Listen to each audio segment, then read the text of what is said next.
Okay, so the next artist we're looking at is Mel Odum. He's an illustrator, predominantly kind of working in kind of magazines and book covers. Throughout kind of like I mean, he was really kind of like at his peak during the kind of like 70s and 80s in terms of kind of illustration, but we will come on to other things later. This is I thought, well, as we were going from Madonna's collection of Tamara de Lempickas, we should maybe start with Madonna, and here we see kind of like a lot of the things which Mel Odum uses in his work, kind of on display. So we have these, again, we have these kind of very, very hard lines.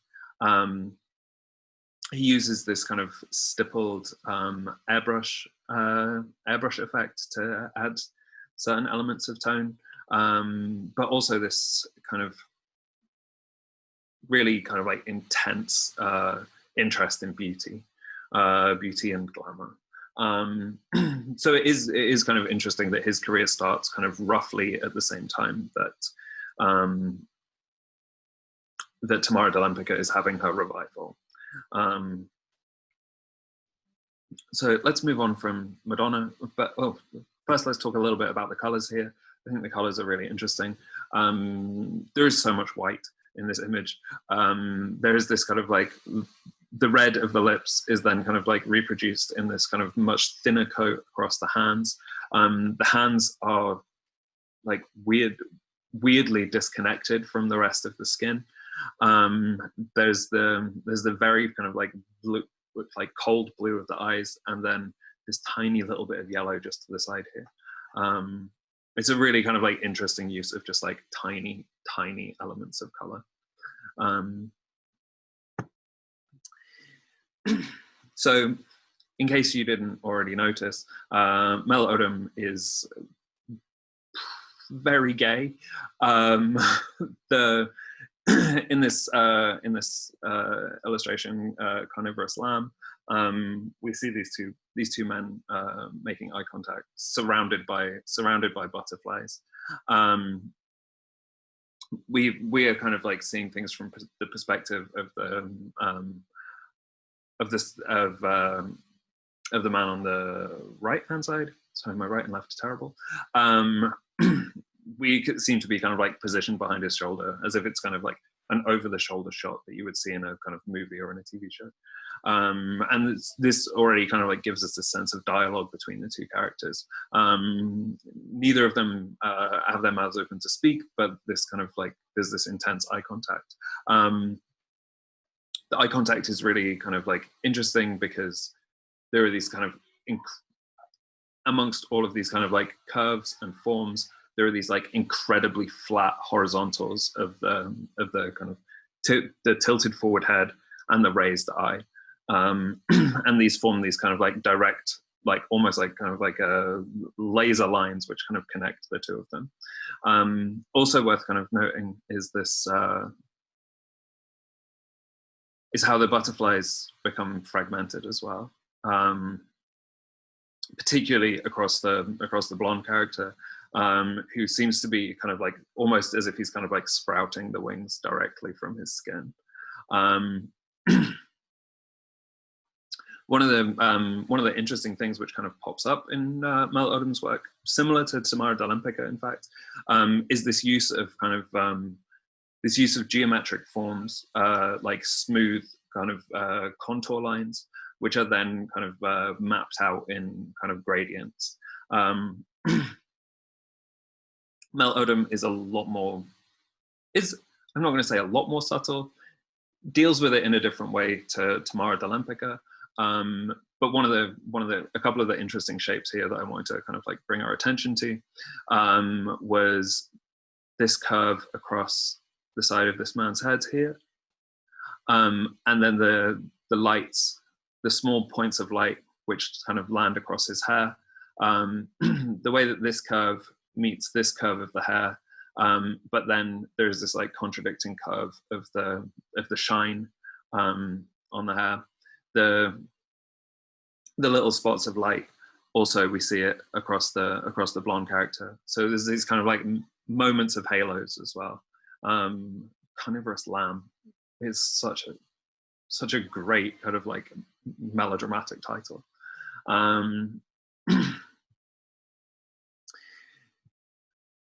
So this is from 1988. We have this woman's face. There are so many kind of like weird things happening in this picture. So many like clashes of styles and forms. The flames are completely stylized and totally unrealistic. The face is very, very made up, with this great kind of like pointy cat-eyed makeup. The veil, the lace veil pulled tight across the face, causing these folds and these kind of like very, very hard pointed triangle shapes, kind of like pointing towards her eye, pointing towards her mouth, cutting across her cheekbone here.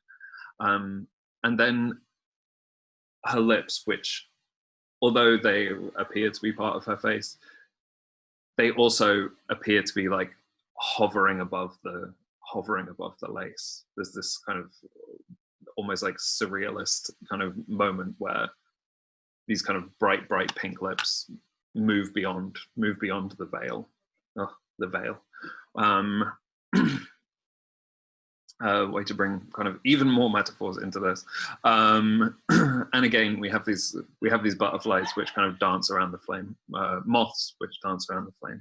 This kind of there's this kind of tension of kind of like seduction and danger.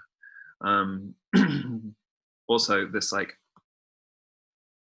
the hard edge here, which is kind of almost completely flat, which meets the hard edge at the top of the head, which is also completely flat.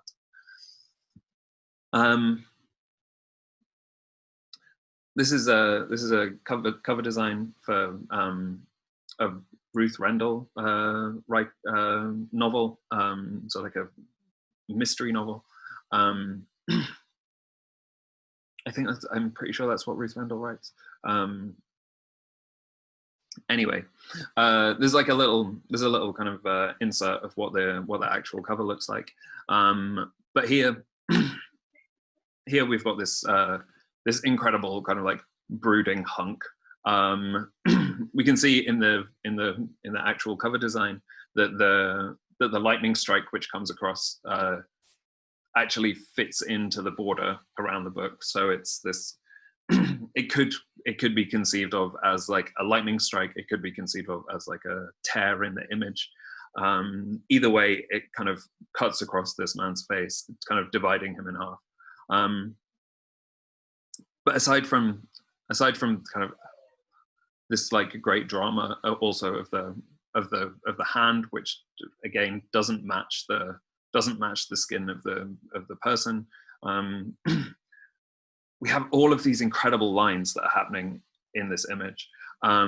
We have the horizontals which are coming off of the eye here, these like which look like kind of like architectural construction lines. We have these like smooth metallic curves around the eye. This like perfect border of the eyelid before the eyelashes begin. We have these great kind of like dramatic lines which are then kind of like form this light border around this darker space. The line which comes down here then kind of like shifts slightly as it meets the body, but continues on this perfect vertical. The eyebrow which comes down and then hits this perfect vertical of the nose, which pops out a little bit at the bottom to meet the curve here. There is so much geometry happening in this, and yet it's still like this completely like over-egged image of desire. This like total babe. Anyway, let's move on. This, I think, is one of my favorites. It has so many interesting things happening in it. Not only do we have this like gender ambiguous person in the middle of the image, there is so much kind of like interesting interaction happening between kind of like lines and forms, the verticals and the horizontals, and how this kind of use of design relates to the content of the image. So let's kind of talk about a few details here. So we have the cherry blossoms, which are in the tree branches, which come out at this one at a perfect horizontal, this one a perfect curve, which matches the curve of the leaf, and then into a perfect horizontal. These are then kind of wrapped in blossoms, the wings of possibly a bird, possibly a giant blue butterfly. The blossoms which come out on the branch here, then come out on the branch here, but then does the branch then extends into this person's hair. And so this is a further back branch, this is a nearer branch, but they're the same size. So we don't have this kind of sense of perspective, but the layers kind of still function. But then it becomes kind of part of the decoration of this person's hair. They also have this like incredibly ostentatious quiff of this giant lily, which kind of neatly the edge of the petal like neatly falls into the kind of like the curls of the hair.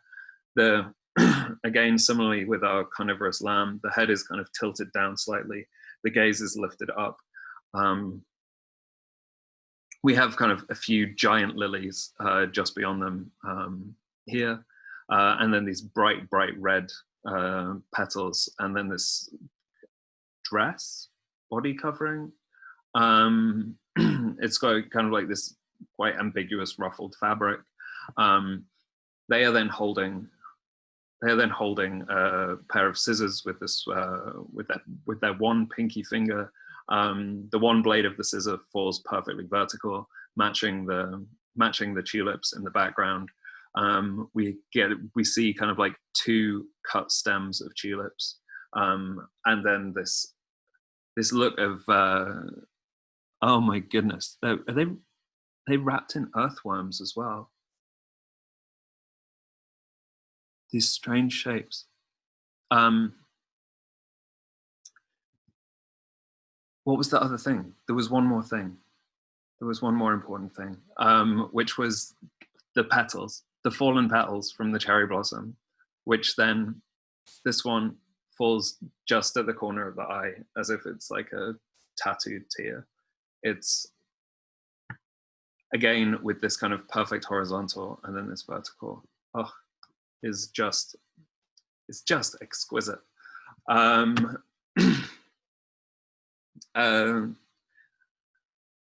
Okay, in this illustration, we have a person. The head is tilted away from us. We have this great kind of this great hard line of the back of their neck. This great hard line of their jaw. They are wearing a blindfold. The eyes on the blindfold do not match the eyes of the figure, obviously. Except this one kind of does, except it's the left eye on the right socket. But then we also have this kind of this really interesting point where the arcs of the eyebrows, which are kind of like painted onto the blindfold, then meet the hard geometric lines of the of the face. Possibly, like, if we wanted to project this onto it, we could say the soft curves of the feminine eyebrows meet these hard geometric lines of the masculine face. But, you know, there's a lot of kind of haziness in Mel Odom's work, which I think is really important. Also then back to this idea of tattoos. The projection of the roses, they stop where his skin stops here, but then they don't map neatly onto the skin. They're just kind of projected flatly on top of the image. I assume the smoking the last cigarette and the pencil is kind of relevant to what it is illustrating, but I'm afraid I can't tell you quite what that means. This one I wanted to compare quickly with the next one as well. So I'm just gonna, so here we have the sunken woman, and here we have the sunken woman too. I assume they're both from around the same time, but I'm afraid I don't have a date for the second one. But I just wanted to talk like a little bit about the construction. So here we've got our kind of face glancing one way, the hair tangled with bat's wings, and this great kind of cat's eye wallpaper behind them. So this is like I think kind of like one of the things which pops up a lot in his work is this use of kind of flatness, and this use of kind of flatness which kind of contradicts other things that are surrounding it. And here in this altered version, we see exactly the same kind of pose, the same face. The eyes are glazed over here. The hair, which was falling everywhere, now has been replaced totally by these bat wings, and these kind of Baroque flourishes. And then instead of the orange being this kind of, this swirling mass of hair, becomes this kind of flame which kind of rises from the person's chest. They also develop these wonderful like panther claws,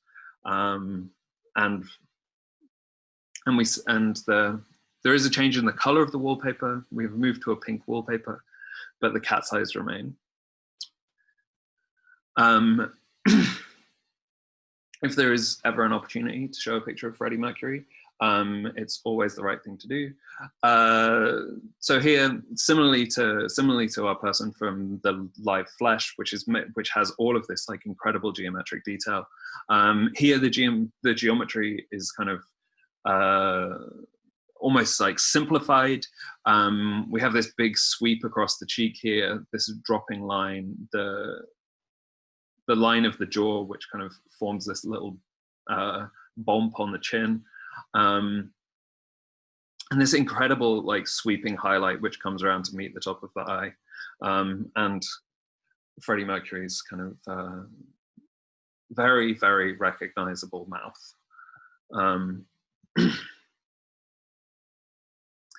This is a quote from Edmund White, the famous author. A recuperation of Art Nouveau perversities of the past, but in a shiny, shadowless, innocently hedonistic space. In Mel Odum's world, the perverse has become, at last, a candid pleasure, a vision of utopia. I think this is kind of one of the really sweet things about his work is that, like, as well as it being kind of quite sexually charged, it's also quite like strangely innocent.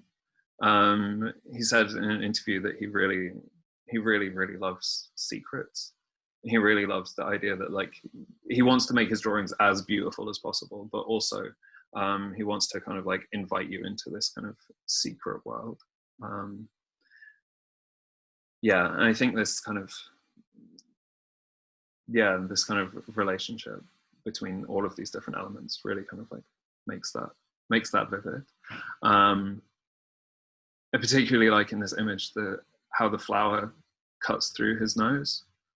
I mean, it's like it could be read as a metaphor for like the scent of the perfume traveling into the body, but also it like tells us a little bit about like the construction of his images and how the parts fit together, and they could be moved. The parts could be undone like a jigsaw puzzle and slotted back in different ways. I think this kind of idea of kind of like layers and layers of like geometric forms, which then form these kind of like beautiful, beautiful figures, I think is really interesting.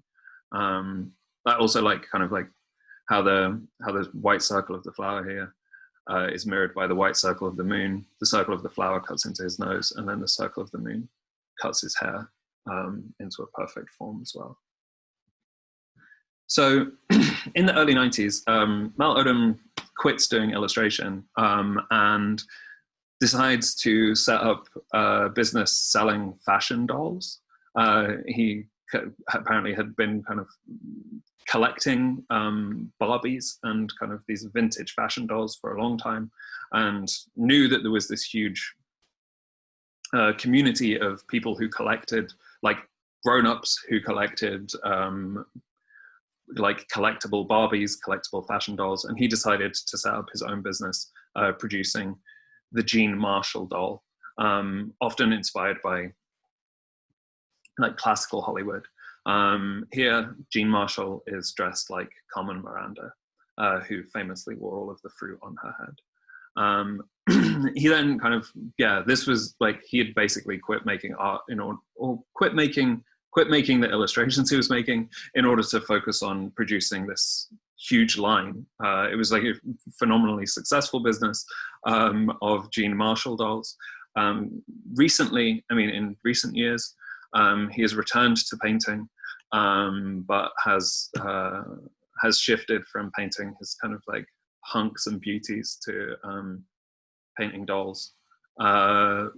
This one with this terrifying name, Nylon Blonde Ocular Migraine.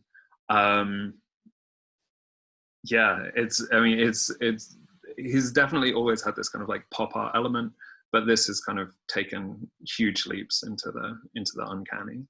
I still really like these paintings. The kind of like oversimplified forms of like doll faces is really interesting.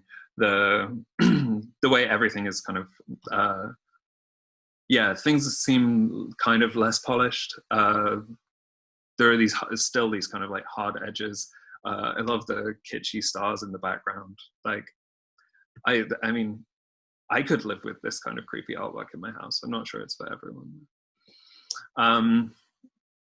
But as he has kind of returned to painting, also his work has kind of returned to fashion. This is Kazemi from last year, which has kind of his image kind of printed on this kind of oversized shirt. Here we can see kind of like the lips of the two figures kind of meet up and join. And in 2010, there was this photo shoot, which was kind of very much kind of influenced by his work. I think the makeup here is amazing and looks surprisingly like the kind of airbrush finish of like a lot of his images. The hand that doesn't belong to the figure, but maybe belongs to the figure, is still there. The fragmented butterflies, the like gender ambiguity. Here they've used like a Venetian blind or an office blind to form these like incredible, these like very, very sharp lines, which then kind of become this wild tangle as they reach the top.